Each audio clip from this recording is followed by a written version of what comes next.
Hey guys, welcome back. This is how to add Pioneer account in Fiverr. So guys, watch till then as I show you a step-by-step guide, and I made this table over here so we can dive in deeper.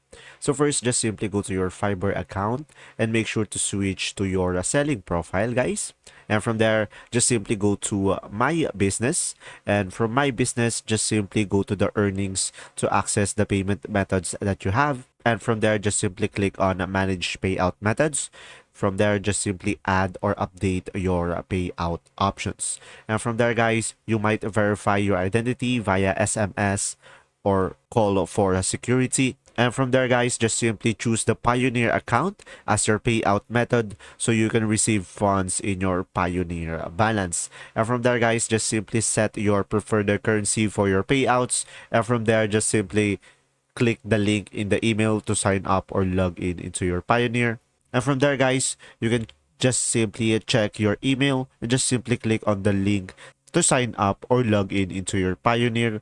And from there, guys, you can withdraw funds to your local bank or use the Payoneer once connected. There you go. If this video was helpful, guys, please like and subscribe, and thanks for watching.